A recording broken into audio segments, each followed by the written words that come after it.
Welcome to the Murphy, Sam, and Jodi After the Show podcast. Be a part of it with us. You can send us an email, hook up with us on our socials, or if you're listening on the iHeartRadio app, use the red talkback mic. Push that little button and send us a message. Just got back from a weekend getaway. Man, I cannot recommend it enough. I am so sad that it's over. Not that I'm not happy to be here with you guys, but I'm so sad that our weekend is over with our friends, Murphy. Yeah, and we did hit Universal Studios in Orlando, and we did hit Epcot. So 2 days in a row where we were on our feet. But I want to say that my favorite part of the whole trip is definitely just spending time with friends. Yeah. You know, people that you vibe with and jive with, and people that are comfortable but you don't see very often. That's a special sweet spot in life. Yeah. You know, we see them once or twice a year, and we just have so much fun together. Mm-hmm. Yeah, I sent him a text. I sent him a text this morning saying, "I wish it wasn't over, but happy Monday, whatever." Yeah, I know. Yeah. Well, you know, before we went, I was wondering, is it possible to actually, do that over a long weekend and not feel rushed and enjoy? Mm-hmm. And you actually can, if you're not trying to do with small kids or whatever. I mean, I'm sure that would get intense. Yeah. But it's it's a very easy weekend to do if you just pick one thing that you want, one park or one whatever, and then you take your time and be leisurely. It was really easy. One day was Universal Studios, and we had no, must do this, must do that. We just started. Isn't that nice? That don't have that on you. At one point, when we were first walking through the park, Audra leaned over to me. She goes, "See that? That's what would make this tiring for me." And we looked over, and it's just a family with, a million things and the kids. And not that you shouldn't bring your kids. We've all done it. Yeah. I've done it, too. Well, that's what those parks really kind of exist for. You forget how tiring that is when you're also having to be sort of on top of managing another human being and their bathroom breaks, and are they washing their hands, and, the difficulties that can come with that. So we had a blast. I do want to say I had never been to Universal before, and I am super impressed. I had so much fun there. So, number one, I'm a Harry Potter person. Right. And when we first got there, we couldn't find Diagon Alley. Right? Murphy, you guys all had the app, and I was just I never even put the app on my phone. I don't want that. Well, it's funny that she doesn't want that, but that's one of my suggestions and recommendations. She didn't want the app because she knew the rest of us had the app. But I'll tell you right now, if you try to do any of those parks without an app these days, you're really going to spend a lot of time looking, wondering, and waiting instead of just going where you need to. There's so much info, and you can get notifications, and because they do all the near field stuff now, the apps are more robust at those parks now than they ever have been. But here's what's up, Sam. So you're walking along, minding your own through Universal, and here's the water, and you can see where the fireworks go off, and here's a ride, and it's hot, and we were getting something to eat, and it's like, even Audra was like, "It's right there, though. It says Diagon Alley right here." I'm like, "There's nothing here." And there's a brick wall. Like when you're walking into, like in airports and other public places, there's a wall that has an entrance and exit on each side, like a bathroom will. If that's where it was like hidden. Diagon Alley was almost hidden. And we walked in it, and it's like, la. And all of a sudden, we're in Diagon Alley, and I could not believe how well done it is. You are in the book. You are in the movie. Even Murphy, who's not a Harry Potter. I mean, it was still an immersive experience being in there. Did you get a wand? But they actually, they seal it off that way, I believe, on purpose, so you don't see any of it until you go in. You discover it that way. I think that creates the whole wonder. You walk through and you're in, a different place. That's exactly why they would do that. The wands are. I didn't realize that the wands do different things. Now, the wands are not cheap, by the way. Oh. Just so you know, the wands are like, it's an $80 wand if you want the one that you point at things and it, makes things turn on, or water flow, or potions or magics. Or the upgraded wand and take it outside in the street and do stuff with it, and it works. Oh, what? That's what I thought you meant. Just in Diagon Alley and probably at Hogsmeade. I don't know. I didn't want to buy a wand. We walked in almost, even Mark said that, we're going to walk in every shop. I'm like, you're on. And we walked in almost like the potions and then the broom and, just all the robe. I loved the robes, and I was telling Murphy, I'm sorry I did this, but I wanted you to fully appreciate it. So I'm like, so Murphy, at the beginning of every school year, they get their new robes. And sometimes Harry couldn't afford them and things like that. And we were like, this is what this is. Actually, I'm glad you told me because I pretty much I knew the wands and a handful of the things about, different characters. Yeah. But yeah, What- it's very well done. What did you think of the butterbeer? I loved it. Butterbeer is delicious. I did not expect to like it. Yeah. And it was so hot the day we were there that you can get regular butterbeer or frozen. Uh-huh. So we went with frozen, and it's delicious. What's it's like the flavor? dessert. So the flavoring, it's root beer. It's root beer-ish. Vanilla. It's almost like a combo of vanilla and root beer for the base, and then the top is a foam that's a butterscotch kind of a foam. Okay. And so you mix it and but what's crazy about this is I've heard about it forever. Mm-hmm. This is one of those trips for me. It's like you hear about the hype because the Harry Potter exhibit's been open now for 15 years? It's been around for a minute. I wow. think. Has it? Yeah. Has it? I didn't realize. And so I've heard, people, fanatics who've gone forever, just talk about those things. So being able to experience it was cool. But I'll tell you, butterbeer is loaded with sugar. There is no diet version of it. 0. Yeah, right. So 1 is the max. We were walking a ton, so I felt like we walked everything off.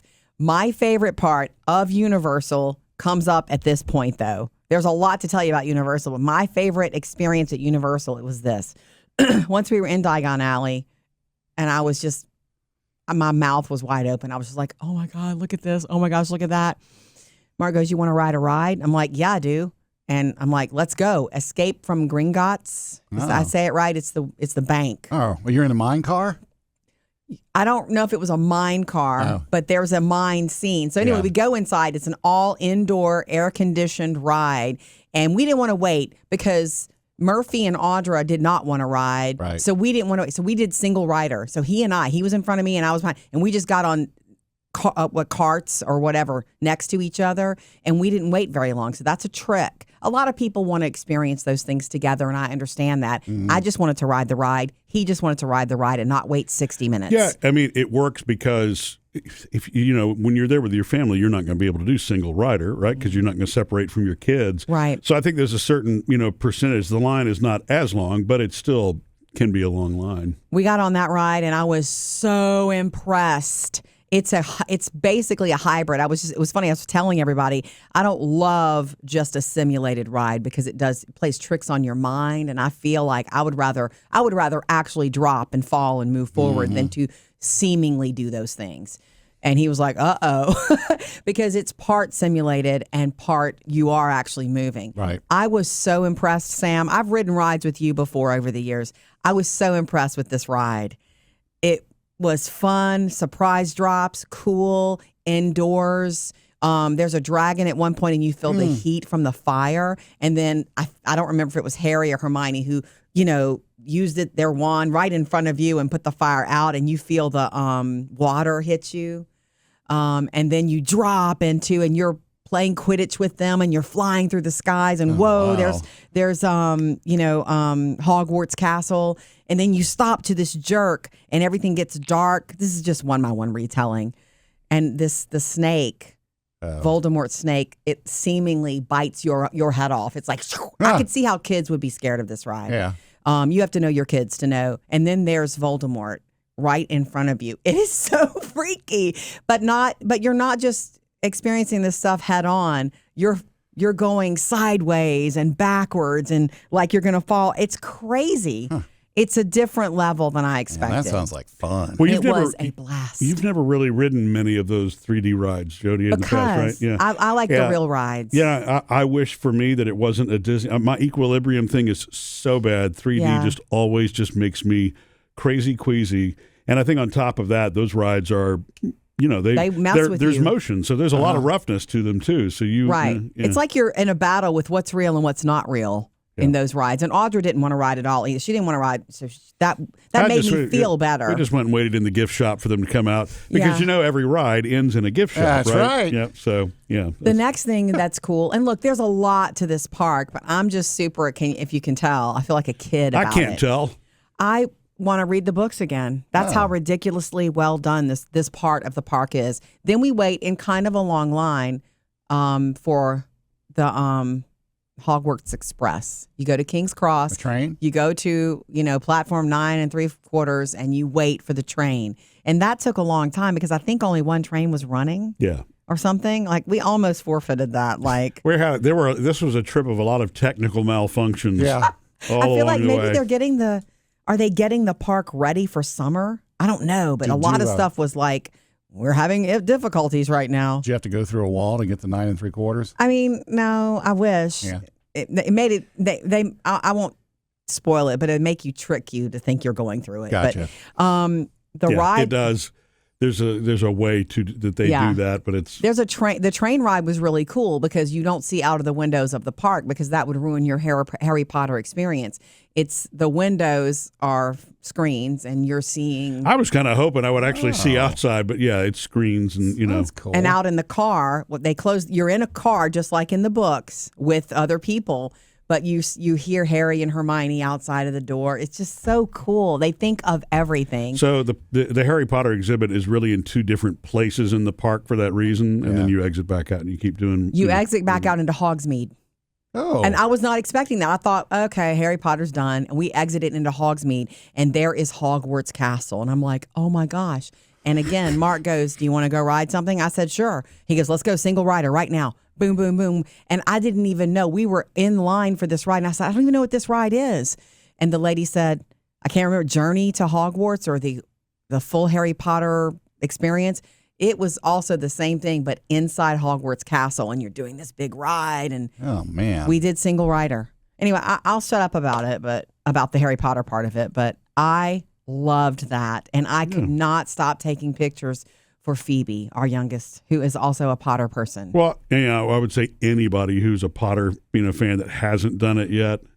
And what's cool for me is it's not that I'm not a fan of it. I'm not connected to it, right? Yeah. So, but watching people who are, there were actually two different guys that I saw walking around dressed as Harry Potter. Who was What? I didn't just, see that. Yeah, they were just visitors. Well, you were excited about the rides, but it was hot, and he's in his robe, and he's got the glasses and all that. Yeah, but it was cute. when you see people dressed apart like that, it's just fun.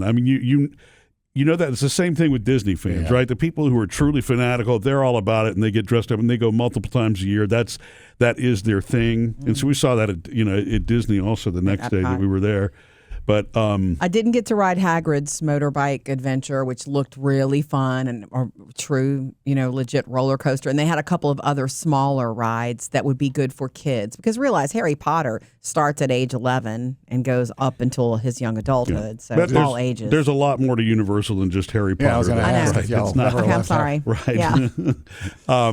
So, but the thing to me about comparing both Disney and Universal and doing one day and one the other, both parks really, Universal's come a long way since the last time that I think Sam and I were there together the last time I went there. It doesn't even look the same because it hadn't been long since it opened. I'm assuming that where Hard Rock is now, the restaurant that's there used to be the old Planet Hollywood. It looks like the same building. It's about the only thing that I recognize, in that area. But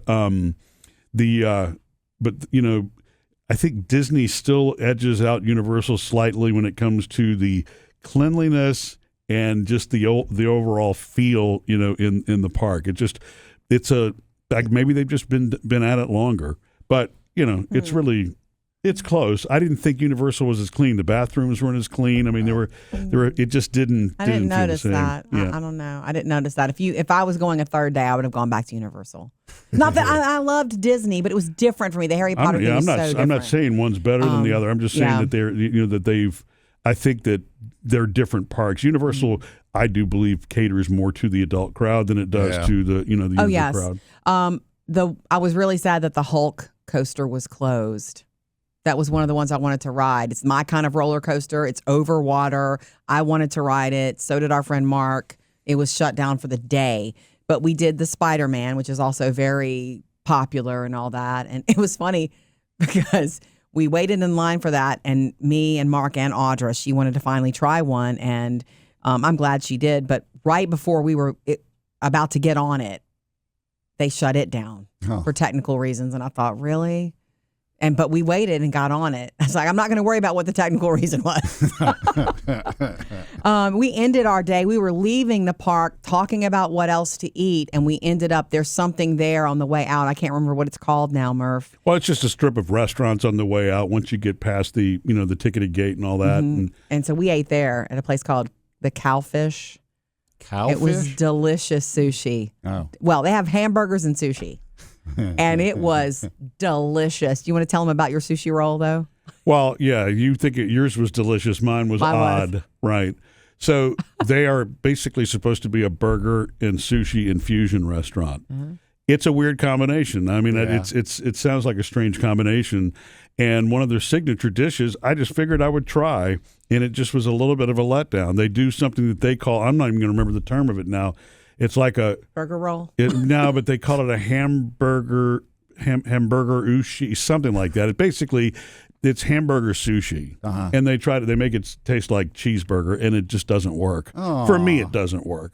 It's the inside is hamburger. It's wrapped in the soy paper, rice on the outside. Then it's wrapped in potato strings, fried, and then they put you sounds might like better. It, Sam. Nah, I don't think so. Meanwhile, I ate sushi. It was the rice overpowered the hamburger part of it. But again, though, my memories of that will just always be the fun of the friendship. Oh yeah, we had so much fun that night. Well, you know what? I mean, it was the first time I ever ventured out and actually tried, raw yellowtail. It was delicious. And it was delicious. Yeah. It really was fantastic. I am not a raw seafood person at all. I'm very hesitant, but I tried it.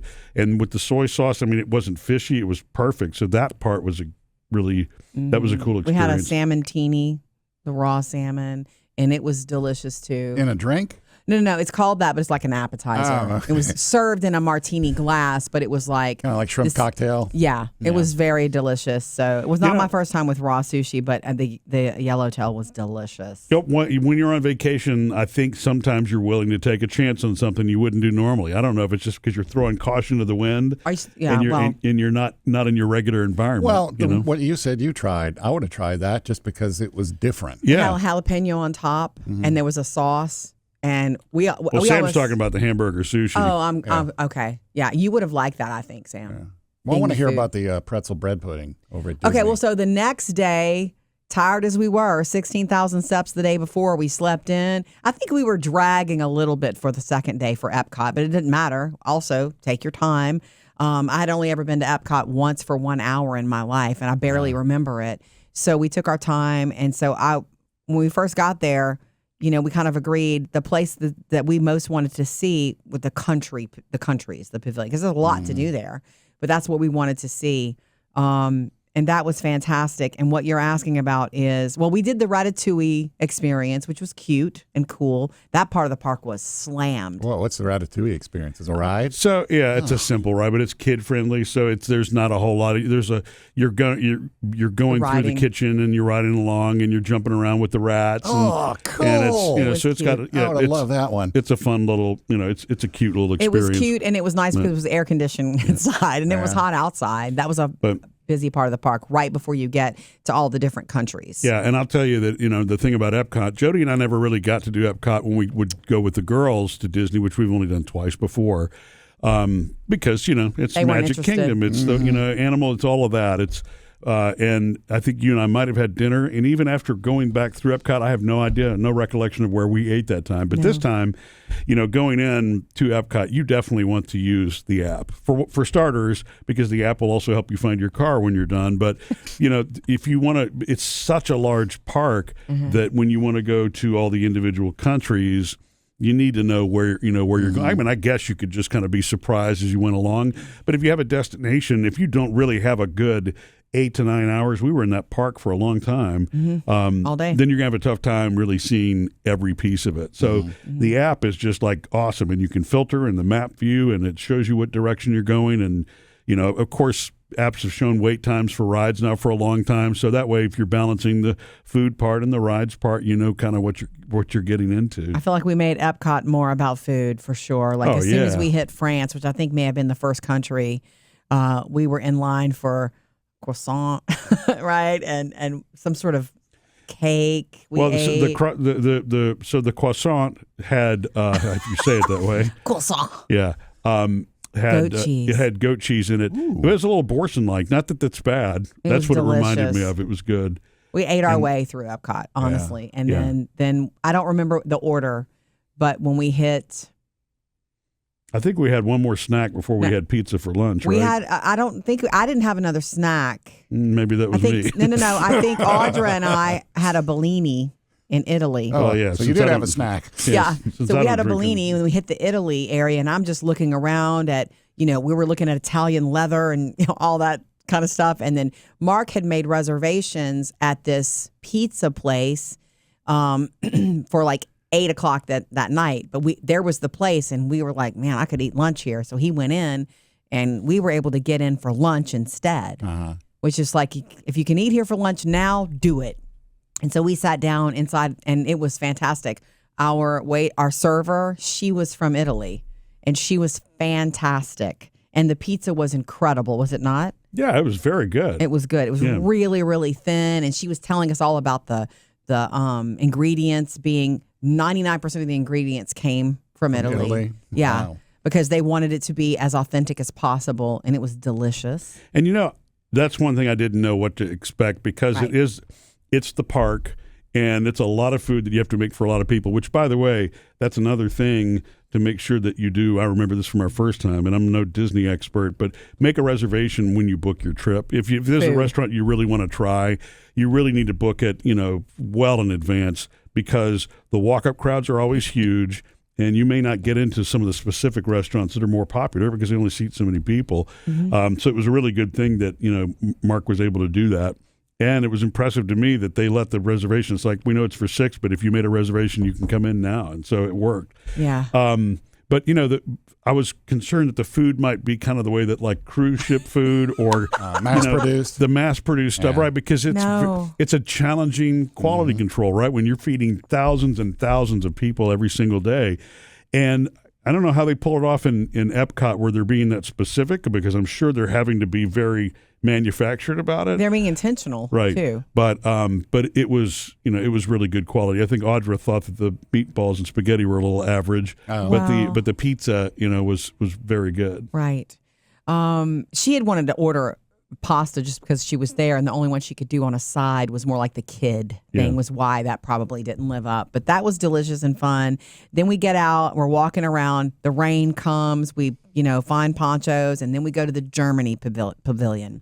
And I had heard a lot about that from producer Faith, from a couple of my other friends, and Audra's dentist, ironically. Audra's dentist said, you've got to have the pretzel bread pudding. And Mark found it, waited in line, and got it. We had just eaten pizza an hour before, but he got 2, for them to share one and for us to share one. That was the best dessert we had, to me. It was, bread pudding, but it was definitely made out of because everybody in the Germany area had those big fat pretzels. Yeah. And if I had been hungry, I would have wanted that because salty. That bread pudding was incredible.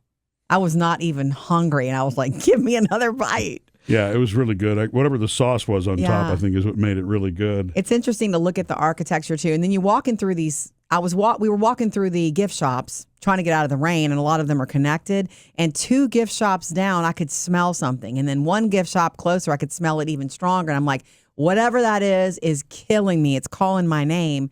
And it was the, help me, Murphy. It was like the What, the caramel corn? Caramel corn. Werther's original caramel corn that they're making fresh right there. Murphy bought a bag.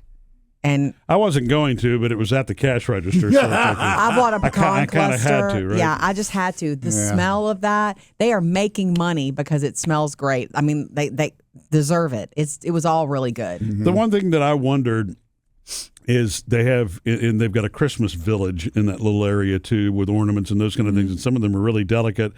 And I mean, they're pretty, and I'm sure some people would be excited to buy them, but that's so delicate to transport back home. Yeah. I would worry about that in my bag or however I would get it there if it were me. You could probably just ship it home. They'll probably do that for you. Oh yeah, well yeah. They had a big tree with the Christmas pickles all over it. You could buy the pickle there, the German thing, nice. the German thing. I think my favorite pavilion though, and surprisingly, it was Japan. I love the architecture. I loved they were doing the drum solos. It was so cool, and I loved that gift shop. And the Japan and China gift shops were incredible. Those were the largest two gift shops out there. Just the silk and the kimonos, and it was just beautiful. I didn't want to leave, and I could feel that the three of you were like at the door ready to go. I'm like, okay, I guess I'll go. Did y'all do anything in the front of the park, or y'all just stayed in the countries? Did we do anything in the front? We looked at some of the flowers. Well, we tried to go into the big dome, the geodesic dome, and ride that ride, but it was down. It was shut down. The ride wasn't working. Oh. And we're like, how long do you think? And they were like, it could be anywhere from 15 minutes to a day. Oh. So we have no idea. There was so it was closed for the rest of the evening. Yeah, we worked our way back up front. That's what we were going to do last on the way out. Yeah, had a margarita in Mexico, the Mexico Pavilion. Sure did. We sat down and. But we were getting rained on, too. So we were just seeking cover anywhere. We're in ponchos, And you know what? I didn't care because it was, for one thing, it cooled things off. Yeah. And you're at Epcot. Again, it's like even if it's raining in Disney, it's still Disney. Still Disney. Isn't it nice to not care? Yeah. To just go with the flow and we do what we can do. And I think to me that was the best, the best part of it was being able just to do it at that pace was really, really different. Disney or Universal, when you're just doing the two of you as adults and, is different. It's so different. You don't get a chance to really do that, very often when you're raising. And of course, you wouldn't trade the kid experience for anything. No. That's the whole thing about every single thing that I saw with, some kids, little babies that were upset or toddlers that were upset. Jodi and I both remember all of that vividly ourselves, and you did it, but it was never really...